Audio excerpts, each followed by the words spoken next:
My name is Hazel. I am 28 years old.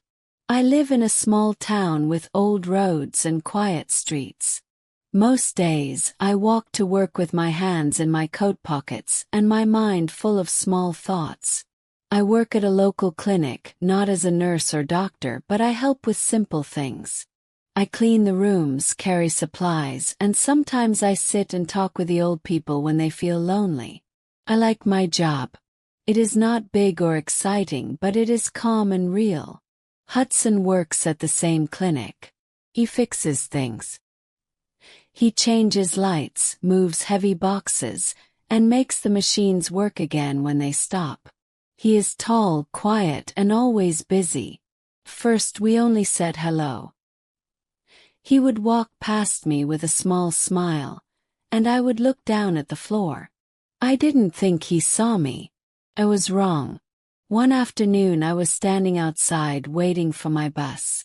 The sky was gray. The wind was cold. My scarf was too thin. Hudson came out with a cup in his hand. He walked over and gave it to me. "It's tea," he said. "You look cold." I didn't know what to say. I took the cup and looked at him. He smiled again, not big but warm. That was the first time we really talked. After that, things changed. We spoke more at work. Small things at first, about the weather, the lunch, the slow printer. But slowly the talks grew longer. He would wait for me after work. Sometimes we would walk together to the corner shop. He liked sweet coffee. I liked orange juice. He told me about his dog. I told him about my mother. We laughed about silly things. I started to look for him in the hallway. And when I saw him, my chest felt full and light at the same time. One weekend he called. I didn't even know he had my number. He said, "Do you want to go to the lake?" I said yes before thinking. That Sunday we drove for an hour. The lake was quiet and wide. We sat on the small wooden dock, feet near the water. He talked about his past, his school, his old town. I listened and smiled. I liked his voice. It was calm. Made me feel safe. After that, we saw each other almost every day. Not just at work. Sometimes after dinner we met at the park. We would sit on a bench and talk until it got dark. I told him things I never told anyone. About my father leaving. About feeling small in a big world. He listened. He didn't laugh. He just looked at me like I mattered. For a few months it felt like I had something good, maybe even love. I didn't say it out loud. I didn't ask what we were. I didn't want to break it by naming it. But I hoped he felt the same. Then one Monday something felt wrong. At work he didn't talk much. He walked fast. His smile was gone. I asked if he was okay. He said, "Just tired." But I knew it wasn't true. I waited. I thought maybe it was a bad day. We all have bad days. But the next day was the same. And the next. He started walking alone again. He stopped waiting for me after work. He didn't call. He didn't look for me. I wanted to ask. I wanted to understand. But fear stopped me. What if the answer hurt? One Friday evening I tried to be brave. I waited outside the clinic. When he came out I said, "Can we talk?" He looked at me like he didn't know me. "Hazel," he said, "I don't think this is a good time." Then he walked away. No goodbye. No reason. I stood there for a long time. The sun was low. My hands felt cold. My chest was tight. I didn't understand. What did I do? Why did he stop talking to me? I wanted to run after him, to ask, to cry. But I didn't. I just stood still. That night I couldn't sleep. My mind played every moment with him. Every smile. Every word. I wanted to believe it was real. That I didn't imagine it. That I wasn't just a fool. But maybe I was. Days passed. I still saw him at work. He acted like nothing happened. Like I was just another person in the hallway. Said hello once. He looked at me and said nothing. My heart dropped. Felt like a ghost. I told myself to forget. To stop caring. But it was hard. I missed the sound of his voice. I missed feeling seen. And deep inside, I wanted to believe that it wasn't all fake. That maybe he still cared. But something inside me started to change. Slowly I began to look around. I noticed the people who were still kind to me. The nurse who always saved me a seat. The old woman who smiled when I brought her tea. The young cleaner who asked if I was okay. They were small things. But they were real. One afternoon the young cleaner, Mark, sat with me in the break room. "You look sad," he said. "Want to talk?" I shook my head, but he stayed. He didn't leave. He sat in silence just there. And for the first time in weeks, I felt a little warm. Maybe I was wrong about Hudson. Maybe I was looking in the wrong place for something real. I'm sharing my story, hoping they reach someone. Are you there? Are you listening? Just knowing you're here means everything.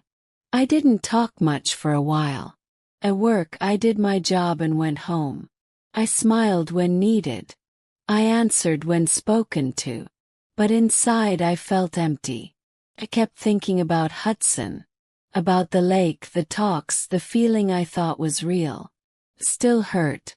I didn't want it to, but it did. Mark didn't ask again.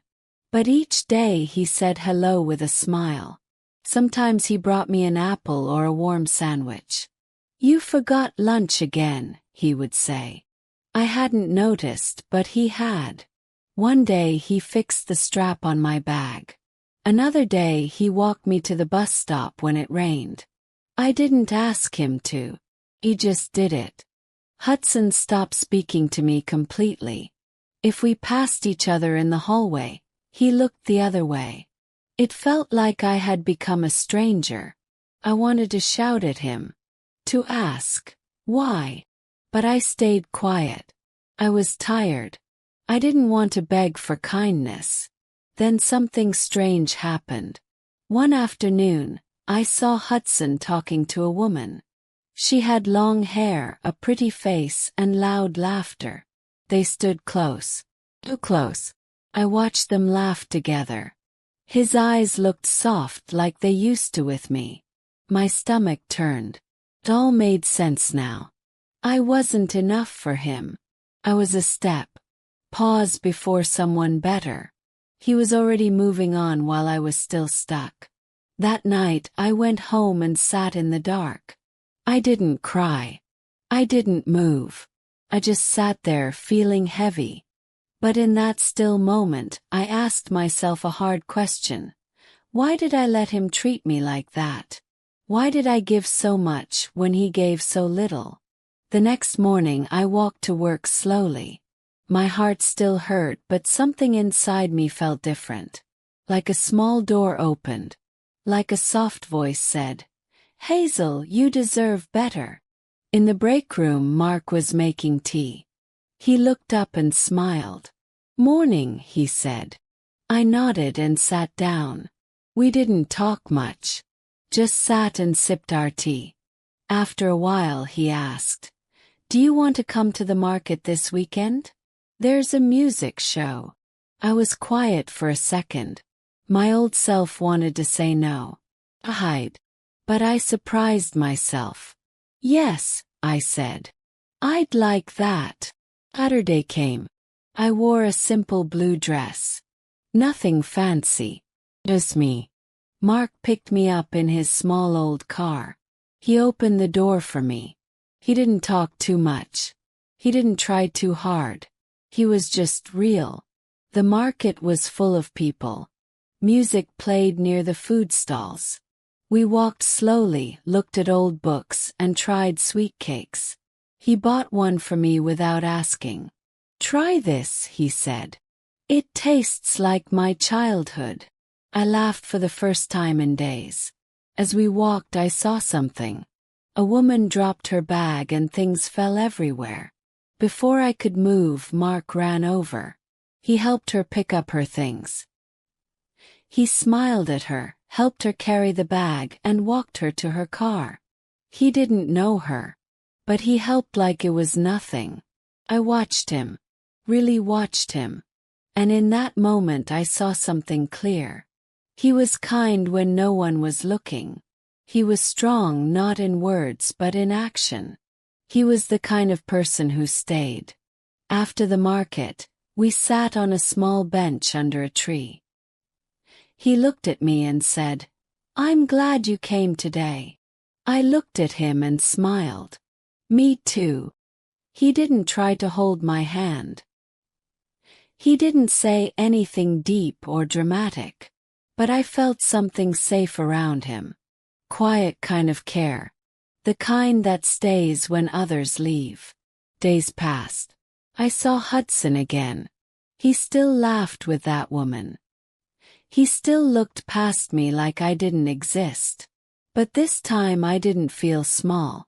I didn't feel broken. I looked at him and I felt nothing.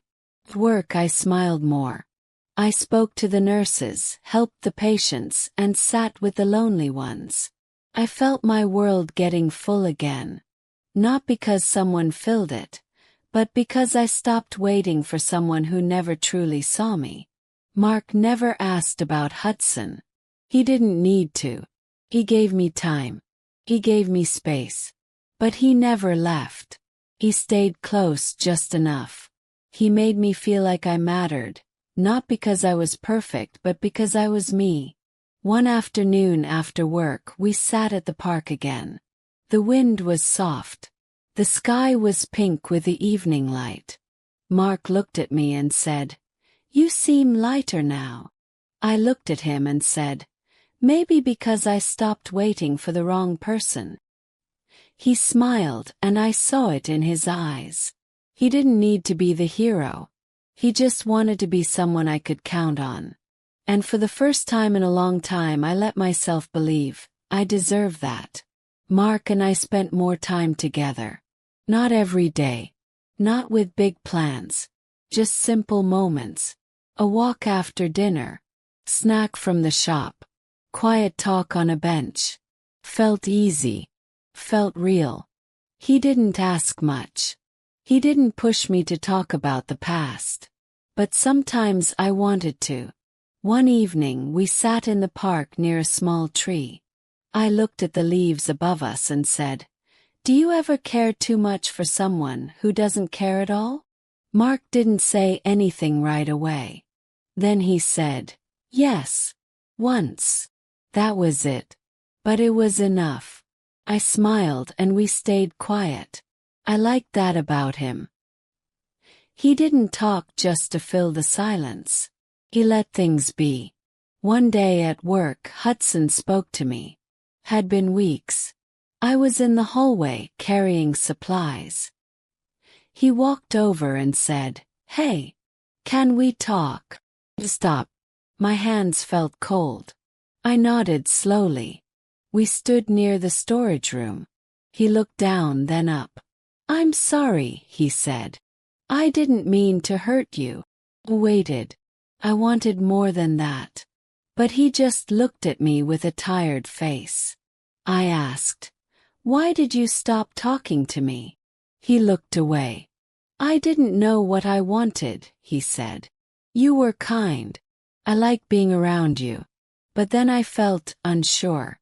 I thought it was better to walk away." I stared at him. Without a word. "I was confused," he said. "I didn't mean to be cruel."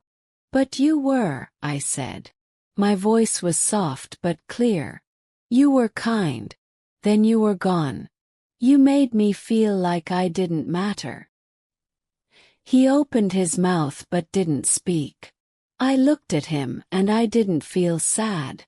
I didn't feel angry. I just felt tired. I said, "You could have been honest." I know, he said. I'm sorry. He nodded. Then I walked away. That night I told Mark. We were sitting on my steps, drinking warm tea. I said, Hudson spoke to me today. Mark looked at me and waited. I told him what happened. Then I said, I don't feel anything now. Just done. Mark looked at me for a long second. Good, he said. You deserve better. Smiled. Not because I needed those words, but because I believe them now. A few days later, I was walking to the clinic. The wind was soft. The day felt easy. I saw an old man on the sidewalk. He looked lost. I walked up and asked, Are you okay? He said he couldn't remember where he was going. His hands were shaking. I called the clinic and asked for help. Then I sat with him. I held his hand and listened as he talked about his dog, his son, his favorite food. His voice was slow but sweet. He looked at me and said, You're kind. I smiled and said, So are you. When help came, the old man looked at me and said, Thank you for not leaving. Those words stayed with me. That evening I told Mark. He smiled and said, Kindness always finds its way back to you. And I knew. He wasn't just talking about the old man. One weekend, Mark took me to a small hill outside town. We sat under the open sky. He brought fruit and water. We didn't say much. Just looked at the clouds. Then he said, You've changed since I met you. I turned to him. How? You smile more, he said. You look lighter. Like you let go of something heavy. Thought about it. He was right. Had let go. Not just of Hudson, but of the idea that I needed someone to feel whole. I didn't feel broken anymore. Felt quiet. Peaceful. Later we walked down the hill. Path was steep. I slipped on a rock and almost fell. Mark grabbed my arm and held me steady. I laughed, a little breathless.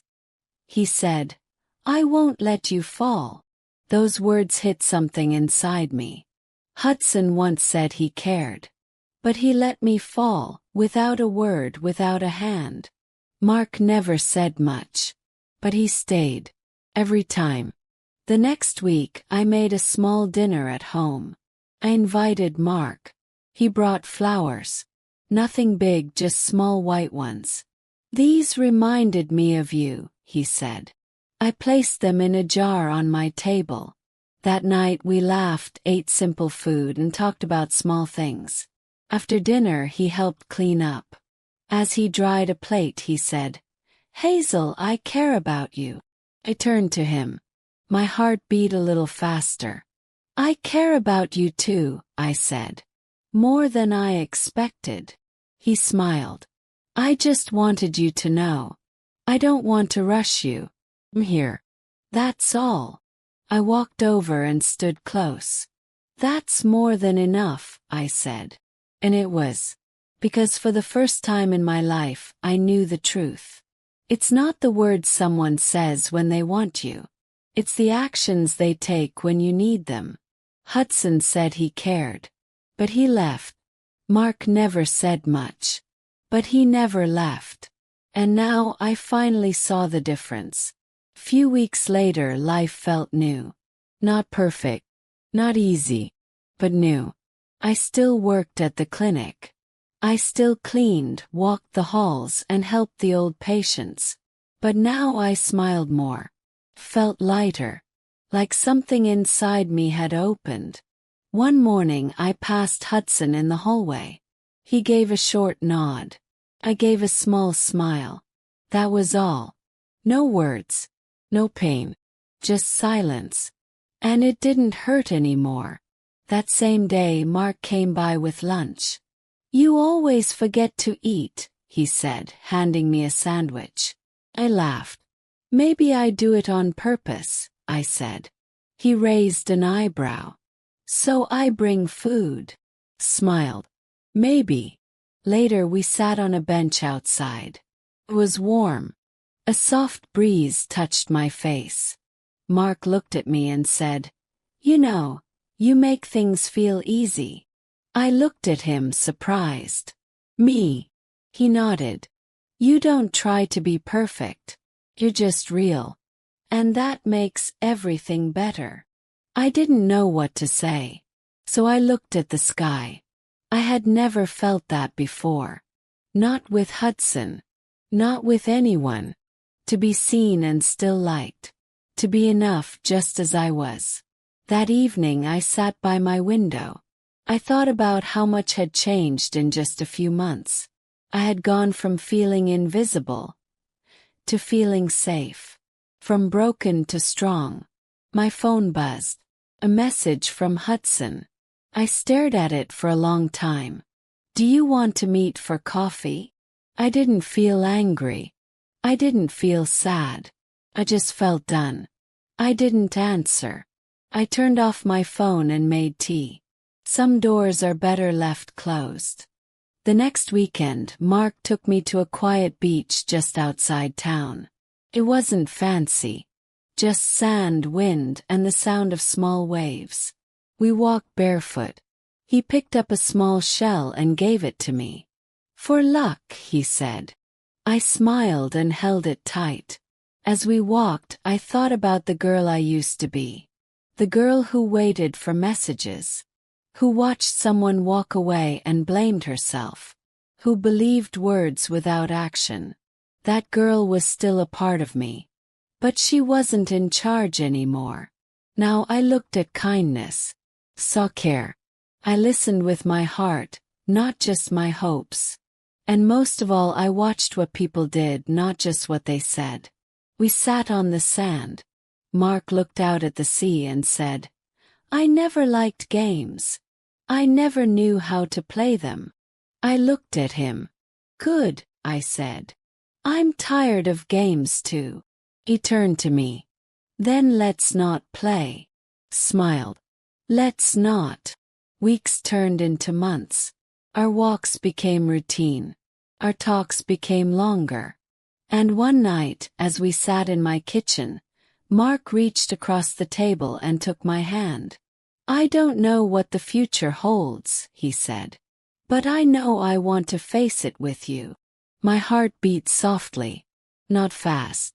Not wild. Just steady. I looked at him and said, "Me too." And just like that, something changed. Not loud. Not sudden. But real. I still remembered Hudson. But not with pain. Just as a lesson. He showed me what I didn't want. What I didn't need. Mark showed me what was possible. Time passed. One morning I walked past the old hallway at the clinic. The same one where Hudson used to stand and smile. Stopped. Felt nothing. Had let go. Outside, Mark was waiting for me. He held 2 cups, tea for me, coffee for him. "Ready?" he asked. He nodded. We walked together down the street, step by step. And in that moment I knew something simple, something clear. Real love does not make you feel small. It doesn't leave when things get hard. It doesn't make you question your worth. Real love shows up. Every single time. Thought he liked me. He said many nice things. He looked at me with soft eyes. He smiled when I talked. Felt special. Felt safe. Thought he really cared. I was happy. But I was also wrong. One day I needed help. Called him. I sent him messages. Waited. But he said nothing. He did not come. He did not answer. There was no reason. No goodbye. Just silence. And that silence hurt more than any loud fight. I sat in my room. I looked at my phone again and again. I waited for his name to appear. Never did. Cried. I felt small and alone. I thought something was wrong with me. Maybe I was boring. Maybe I was not good enough. The pain stayed for days. But then I saw the truth. His words were only words. They meant nothing. Real care is not what people say. Real care is what people do. And he did not care. He let me fall. He walked away like I was nothing. Then Mark came. He did not say big words. He did not try to be sweet. He just stayed. When I looked tired, he brought me food. When I did not talk, he stayed quiet too. When I felt weak, he held my hand. He looked at me and said, "I won't let you fall." And I believed him. Mark was not loud. He was calm. He did not run when life got hard. He stood beside me. He did not ask me to be happy. He let me be sad. And little by little I felt strong again. Now I understand something big. Love is not fast. Love is not loud. Love is not words. Love is time. Love is help. Love is kind. Person who truly cares shows it. Every day. In small ways. And that is the kind of love I want. The kind that stays. I hope you have enjoyed the story. Like and comment if you want to hear more soon.